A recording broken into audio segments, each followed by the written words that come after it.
भाइयों को हाथ जोड़ के प्रणाम करता हूँ। अपने बारे में कुछ बताना चाहता हूँ कि मैं एस्ट्रो कमल कुमार अग्रवाल दिल्ली से वैदिक ज्योतिषी हूँ और महाकाल का भक्त हूँ, इसीलिए सबको दोबारा जय श्री माता। हम वैदिक ज्योतिष करते हैं और ज्योतिष में कई बार हमने देखा, आपने भी देखा होगा, हमने भी देखा कि जब जातक हमारे पास आता है तो बहुत सारे राजयोग भरे होते हैं जन्म पत्रिका में।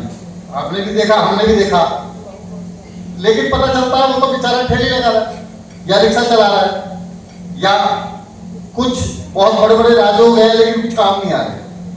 आपने भी देखा होगा, हम तो रोज ही देखते हैं। शोध का विषय है वैदिक ज्योतिष में खासकर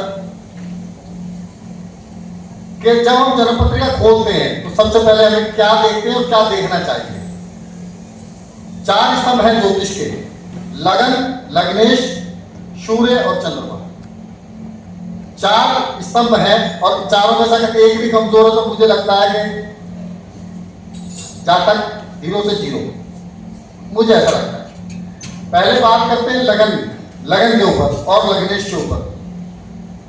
लगन और लग्नेश को देखना बहुत जरूरी है मेरे हिसाब से कि सबसे पहले देखिए हम लगन की डिग्री देखते हैं और लग्नेश की डिग्री देखना जो बहुत जरूरी है मेरी नजर में कि 0 डिग्री से लेके 6 डिग्री तक हो गई बाल अवस्था। बाल अवस्था मित्रों एक ऐसी अवस्था है जिसमें हमने और आपने देखा होगा कि जातक कमजोर अवस्था में पाए जाते हैं। फॉर एग्जाम्पल हम ऐसे मान के चलते हैं कि कोई बच्चा पैदा हुआ हमारे घर में तो वो हमें खुशियां बहुत सारी दे सकता है। सबको अच्छा लगता है कि भाई बच्चा आया है, खुशी तो सबको होगी। लेकिन आज हम उससे कहें बाबू जरा बाजार से सामान ला दो, तो मुझे लगता है कि वो कुछ कर नहीं पाएगा, वो किसी काम नहीं आएगा।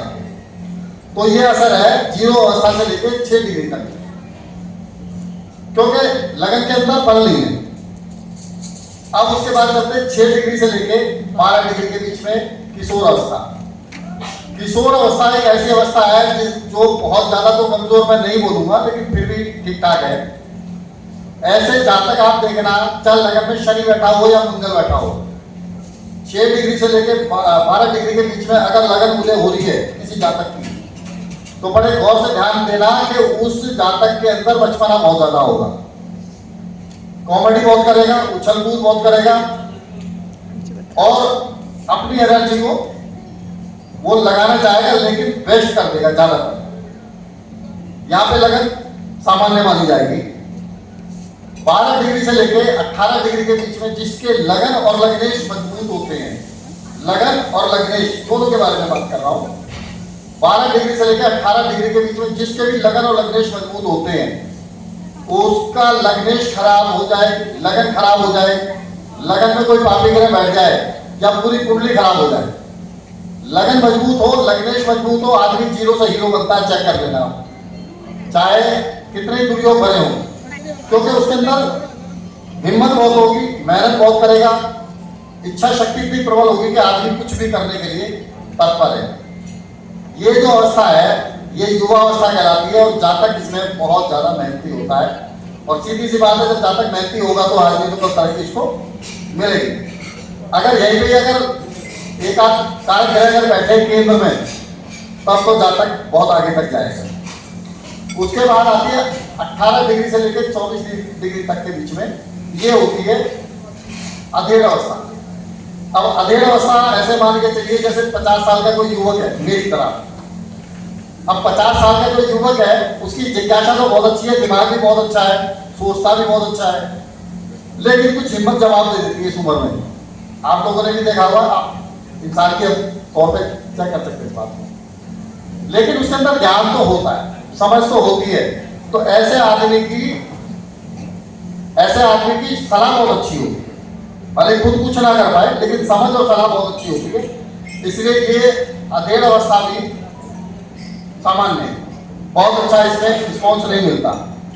उसके बाद 24 डिग्री से लेकर 30 डिग्री के बीच में जो लगन उदय हो रही है या लग्नेश उदय हो रहे हैं, इसको कहते हैं मृत अवस्था। अब मृत अवस्था एक ऐसी अवस्था है, चाहे पूरे राजयोग भरे पड़े हो जन्म पत्रिका में, ये अवस्था सबसे ज्यादा कमजोर मानी जाएगी, और खासकर 28 और 29 डिग्री के बीच में काफी कमजोर अवस्था हो जाती है लगन और लग्नेश की। अनकंफर्टेबल सा लग रहा था। ये हुई लगन के बारे में। लग्नेश के बारे में बात करते हैं। लग्नेश अगर कुंडली के 6ठे, 8वें और 12वें घर में है पैरों में तो जलन। मुझे लगता है कि कितने राज्यों को कोई फर्क नहीं पड़ता उससे।